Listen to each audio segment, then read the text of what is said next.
Literatura de AA. Infancia y años de estudiante del Dr. Bob. También no olvides suscribirte y activar la campanita de las notificaciones. Robert Holbrook Smith, que finalmente sería conocido por los agradecidos alcohólicos como el Dr. Bob, cofundador de Alcohólicos Anónimos, nació el 8 de agosto de 1879 en la habitación que daba al frente, en una amplia y fuerte casa de madera del siglo XIX, en la esquina de las calles Central y Summer en St. Johnbury, Vermont. Fue hijo del juez Walter Perrin Smith y señora, influyente en los asuntos de negocios y cívicos. El juez Smith formó parte de la Corte sobre Pruebas de Legados en el condado de Caledonia, Vermont, y también fue abogado del estado miembro de la legislatura del estado, también superintendente de las escuelas de St. Johnbury, director del Banco Merchant Nacional y presidente del Banco Parsons Savings. Además, enseñó en la escuela dominical durante 40 años. El Dr. Bob, que raramente platicaba sobre sus antecedentes familiares, describía a su padre como un típico yankee de Vermont, reservado y taciturno, esto cuando recién se le conocía, con un ingenioso, aunque en cierta forma, áspero sentido del humor. Muchos años después, el hijo del Dr. Bob, Robert R. Smith, apodado Smitty, iba a describir a su padre de una manera muy parecida. Al primer contacto con él era muy reservado y formal en sus relaciones, pero cuando te volvías su amigo, mostraba una personalidad que era exactamente la opuesta, cordial, generoso y lleno de buen humor, decía Smitty. Bajo aquella superficie de granito, el juez Smith descubría una buena cantidad de calor y comprensión hacia su único hijo, quizá con un toque de indulgencia. Ciertamente hizo un intento para comprender y controlar el desarreglo que amenazaba con destruir la vida y el trabajo de Bob, muchas veces con diversos grados de éxito temporal, y también trató de rescatar a Bob de los defectos de su bebida, pero por desgracia, el juez Smith, que murió en 1918, no vivió para ver cómo el Dr. Bob alcanzaba una sobriedad permanente. A la señora Smith, que vivió para ver al Dr. Bob llegar a estar sobrio, se le describía como una dama severa, de labios gruesos y muy de la iglesia, quien se mantenía muy ocupada con las incontables actividades sociales y religiosas de la iglesia, hecha de piedra gris y coronada por una torre, la North Congregational de St. Johnbury. La abuela Smith era una mujer fría, decía Susan Widows, la hija adoptiva del Dr. Bob. Una vez que ella vino a casa y todos estábamos enfermos de influenza, en lugar de ponerse a trabajar para ayudar, también se acostó.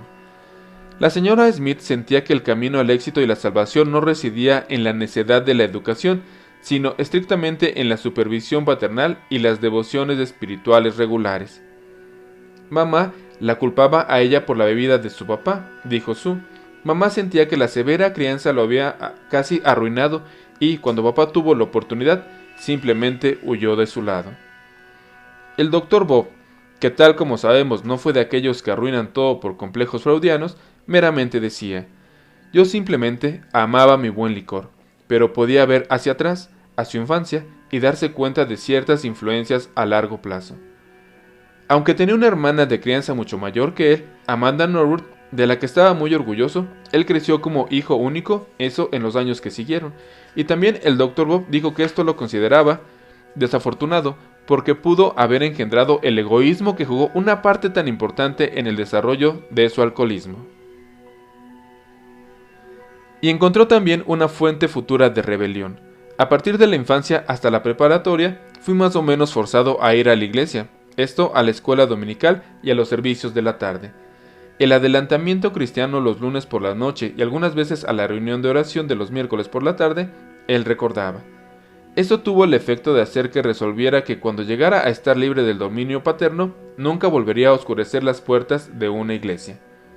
El Dr. Bob sostuvo su resolución firmemente durante los 40 años siguientes, excepto cuando las circunstancias lo hacían imprudente. A temprana edad le llegó otro signo de rebelión. Al joven Bob se le mandaba a la cama todas las tardes a las 5 en punto y se iba con un aire de pacífica obediencia que podría haber hecho que algunos padres sospecharan lo peor. Cuando pensaba que ya no había moros en la costa, Bob se levantaba, se vestía y se deslizaba sigilosamente escaleras abajo y salía por la puerta trasera a unirse a sus amigos. Nunca lo pescaron. Desde 1885 hasta 1894, Bob fue a la escuela elemental en Summer Street, una casa de 2 pisos de ladrillos rojos a 2 calles de la casa de los Smith en St. Shrewsbury, situada sobre el río Passapequa en el noreste de Vermont, esto en St. Shrewsbury, y era una villa típica de Nueva Inglaterra, que entonces contaba con unos 7.000 habitantes y en la década de 1970 solo unos 8.400. Está aproximadamente a 160 kilómetros al noreste de Dorset, Vermont, en donde Bill Wilson había nacido, crecido y estaba enterrado ahora. El Dr. Bob describía el nivel moral en general de St. Shrewsbury como bastante arriba del promedio, y el consumo de alcohol era considerado una cuestión de moralidad. No se vendía legalmente cerveza ni licor excepto en la agencia de licores del estado, y la única en la que tú podías comprar, digamos, 1 litro, era convencer a la gente de que realmente lo necesitabas.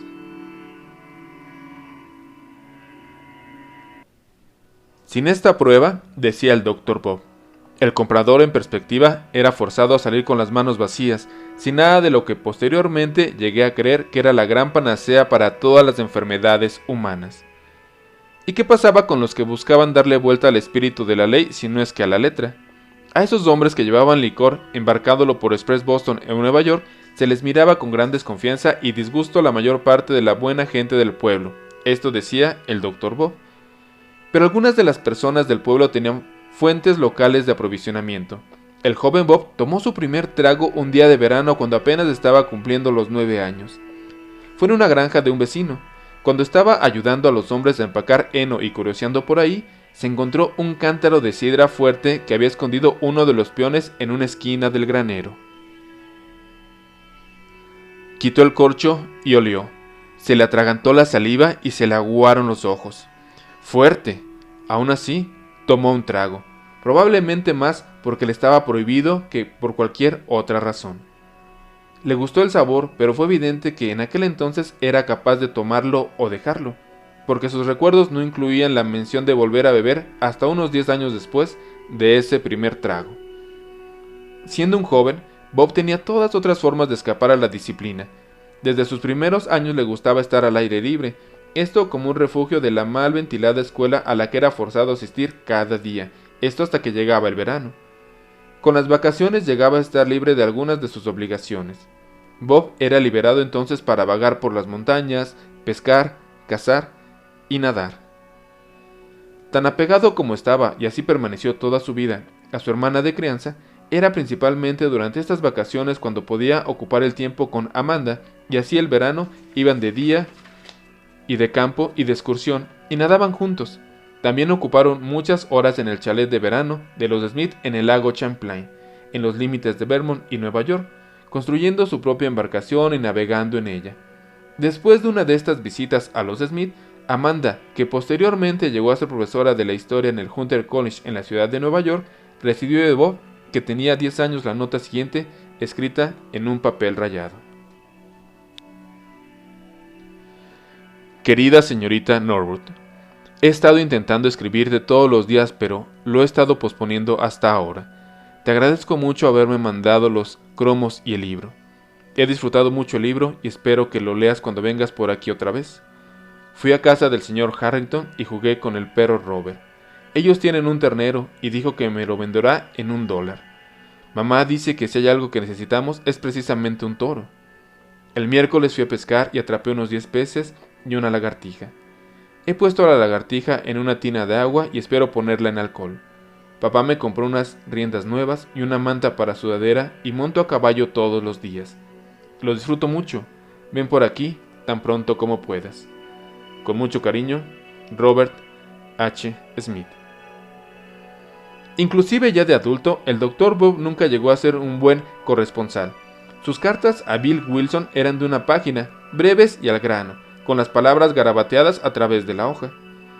Durante estos veranos, el joven Bob se volvió un nadador experto y una vez salvó a una niña de ahogarse.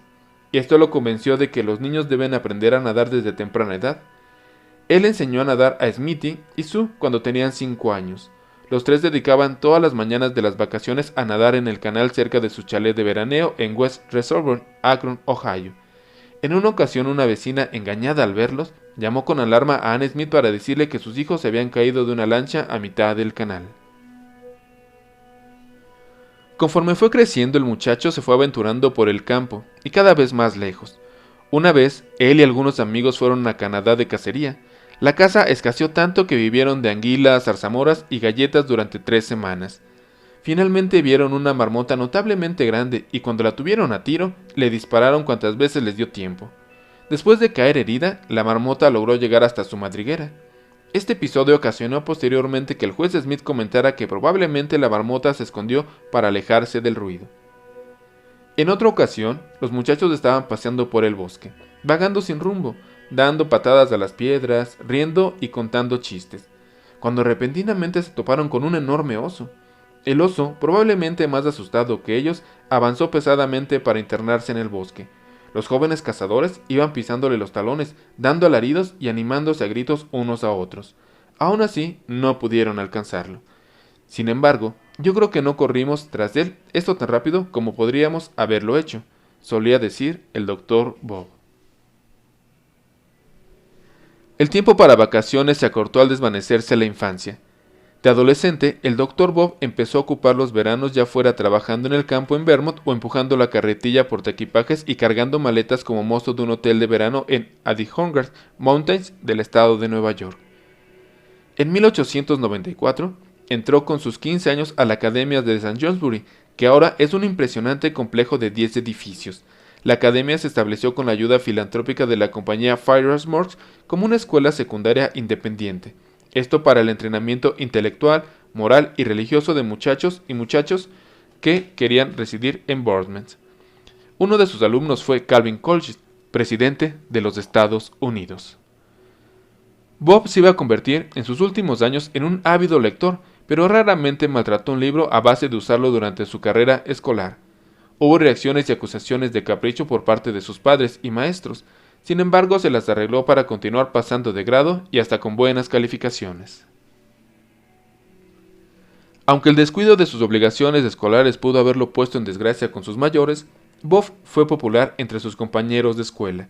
Quizás sus aventuras revolucionarias contra la autoridad le dieron algunas veces una aura de fascinante. Quizá con sus contemporáneos percibían en él algunos rasgos de carácter especiales, oscuros para los adultos, o quizá solo era un individuo agradable. Cualquiera que fuera su atracción, tuvo muchos amigos entonces, y a lo largo de toda su vida. Fue en sus últimos años en St. Johnsbury, en un baile en el gimnasio de la academia, cuando el Dr. Bob conoció a Anne Robinson Ripley, de Oak Park, Illinois. Anne era una estudiante de Wellesley y estaba pasando unas vacaciones con una amiga del colegio. Era bajita y reservada, pero tenía una jovialidad, una dulzura y una calma que iban a permanecer en ella a través de los años. Había sido criada con una familia de gente de ferrocarril. Formaba una atmósfera muy acogedora, aunque por entonces no tenía mucho dinero.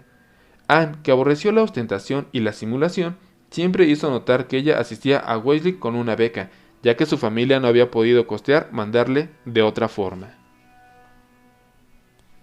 El encuentro de Bob con Anne fue el inicio de lo que difícilmente podría ser descrito como un noviazgo relampagueante.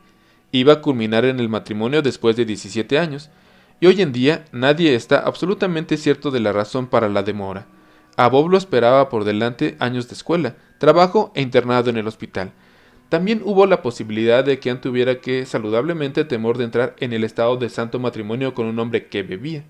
Quizá ella esperó hasta que Bob estuviera evidentemente sobrio por algún tiempo antes de acceder a casarse con él.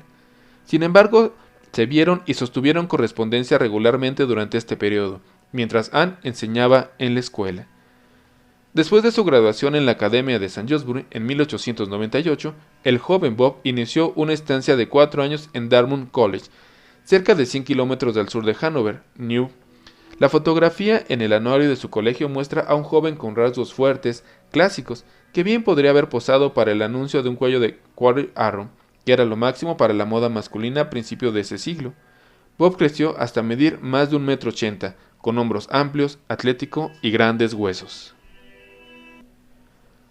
Haciendo memoria sobre los últimos años del Dr. Bob, varias personas recuerdan que lo primero que les impresionó fue el tamaño de sus manos, estas que parecían ser más grandes y fuertes de lo común, aparentemente demasiado rudas para haber manejado con tanta destreza una cosa tan delicada como es la cirugía. y ni siquiera aquellos anteojos de aros de cuerno podían esconder su penetrante mirada. El Dr. Bob tenía una voz profunda y resonante, que nunca perdió su acento de Nueva Inglaterra, pero que indudablemente se resolvió más cascada y rasposa conforme aumentaba la cantidad de whisky que ingería. Emma K., quien junto con su esposo, Label, un miembro de AA, se ocuparon del Dr. Bob y Anne Smith en sus últimos años en Harmony Avenue, Akron, Ohio, y describieron al Dr. Bob como muy del este. La mitad de las cosas que decía nadie las podía entender. Por supuesto, en los años en los que Bob pasó en Dartmouth difícilmente pidió o perdió su acento de Nueva Inglaterra. Se embarcó en la vida universitaria con agradable excitación y liberado de la reprimente supervisión de sus padres, vio como un tiempo propicio para buscar y disfrutar nuevas experiencias sin la necesidad de tener que rendir cuentas. Dartmouth tenía la fama de ser una rústica escuela metida en el bosque, en la que aproximadamente 800 estudiantes ocupaban los largos inviernos en ignorar los libros y beber tanta cerveza y sidra fuerte como podía caberles. Sin embargo, parece que los verdaderos rebeldes y las calaveras en el este selvático, un instituto en donde no hay un grado de inconsciencia visible de inmoralidad y vicio, eran aquellos a los que periódicamente amonestaban en el boletín de la escuela por usar suéteres, estos que cubren una multitud de pecados, para ir a la iglesia y al comedor. Joe P. AA de Akron, Ohio, fue a Dartmouth varios años después de que Bob recordó, y que Dartmouth era una de las escuelas en las que Ivy League, aquella en las que más se bebía cuando yo estuve ahí. Los habitantes del pueblo tomaban sidra fuerte. Toda ventana en Dartmouth tenía un cántaro de sidra fuerte reposando en su marco. En aquellos días terriblemente fríos, a través de la capa de hielo que se formaba arriba, extraían y se tomaban hasta la última gota de alcohol. Una copa era capaz de tirarte el sombrero de la cabeza. El primer descubrimiento de Bob en su búsqueda de los hechos de la vida del campus probablemente no llegó por accidente, más bien fue exactamente lo que él esperaba encontrar, que la bebida parecía ser la principal actividad extraescolar. Parecían hacerlo casi todos, decía Bob, usando las palabras casi todos, consagradas por el tiempo y con las cuales se le suele justificar el mucho beber en un lugar, una profesión o una sociedad en particular.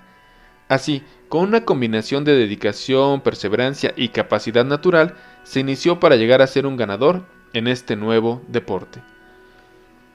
Al principio bebía por el puro gusto de hacerlo y sufría poco o nada los malos efectos. Parecía que a la mañana siguiente yo era capaz de recuperarme más rápidamente de lo que lo hacían mis compañeros bebedores, que eran maldecidos o quizá bendecidos con mucha náusea al despertarse después de una borrachera. Eso decía Bob. Nunca tuve un dolor de cabeza en toda mi vida, siendo este el hecho el que me lleva a creer que yo fui un alcohólico casi desde el principio. En Dartmouth, la incipiente enfermedad pasó tan desapercibida para sus condiscípulos como lo fue para el mismo Bob. Ebb Watson, que fue el presidente de la clase de Bob en 1902, llegó a ser posteriormente profesor del instituto y todavía después, siendo ya profesor emérito, comentó en una carta que Bob había sido amigable y bien visto en Dartmouth, esto por su forma de hablar franca y exenta de pretensión, aunque en cierta forma se entregaba excesivamente a la cerveza, la única bebida que se obtenía entonces en New Hampshire. No se convirtió en un esclavo del alcohol hasta que se graduó de la preparatoria. Yo compartía con él la misma habitación en mi año inicial, recordó el Dr. Philip L. Thompson. Lo recuerdo como un caballero alto, delgado, un poquito rudo en sus maneras. Era inconstante. No tengo en mi memoria haberlo visto siquiera estudiar, aunque era de los primeros de la clase. El Dr. Thompson describió a su compañero de cuarto como de habla más bien tajante, al recordar un sábado en que varios miembros de la clase estaban metidos en una discusión aparentemente interminable sobre dónde irían o qué harían esa tarde. Evidentemente, el alcohol se mencionó una o dos veces. El Dr. Bob había aprendido muchos trucos conforme a la bebida. Otro truco que el Dr. Bob aprendió en el camino fue la habilidad para tragarse una cerveza completa sin ningún movimiento aparente de la manzana de Adán. Decíamos que tenía una garganta abierta o patentada. Eso dijo el Dr. Thompson. Al Dr. Bob nunca se le olvidó la treta para tragar de esta manera, un truco que en sus años de bebedor le debe haber servido para ganarse 2 o 3 tragos aquí y ahí. En sus años sobrios, él tomaba lo prescrito para un día de vitaminas o medicinas y las dejaba caer en su abierta garganta, todas ellas a la vez sin agua. ¿Cuál es la diferencia? Decía, ellas van todas al mismo lugar. En noviembre de 1942, el reportero de La Generación hizo notar: a Bob Smith ahora lo conocemos como el Dr. Robert Smith. Me ha mandado un libro, Alcohólicos Anónimos. En los últimos años ha estado muy interesado y, según creo, ha sido un rescatador o un destacado trabajador en el campo de rescatar a las almas que lastimosamente se han perdido en la bebida. Esto habiéndolo hecho ahora con más de 8,000. No conozco un trabajo en el mundo que sea más digno de admiración. La generación de 1902 está orgullosa de ti. En marzo de 1947, Bob es uno de los fundadores de los más importantes motores de Alcohólicos Anónimos, y es inspiradora la historia de su crecimiento y logros, especialmente en la forma en que la obtuve en los labios de Bob y en su propio pintoresco lenguaje. Un médico tiene pacientes agradecidos, pero Bob tiene gente de todos lados que llega hasta él mirándolo con veneración, los ha rescatado de algo peor que la muerte. El profesor Watson escribió: creemos que difícilmente haya habido un esfuerzo ascendente de cualquier clase más ampliamente benéfico que fuera tan genuino, tan fructífero para el rescate del ser humano y tan prácticamente concebido como su maravillosa Alcohólicos Anónimos. Usando un lenguaje más florido del que podía haberle gustado al Dr. Bob, el profesor Watson describió a su difunto condiscípulo como un gran reformador de sí mismo y de otros. Como una generación, estamos orgullosos de haber tenido por compañero a una figura creativa, tan dinámica y socialmente benéfica como el Dr. Robert Holbrook Smith, cuya influencia se extiende ahora a todos los confines de la Tierra. Pero para el juvenil graduado en Dortmund 1902, un futuro así de lejano había sido todavía menos imaginable. Esto que las décadas de dolorosa experiencia que se extendían inmediatamente ante él.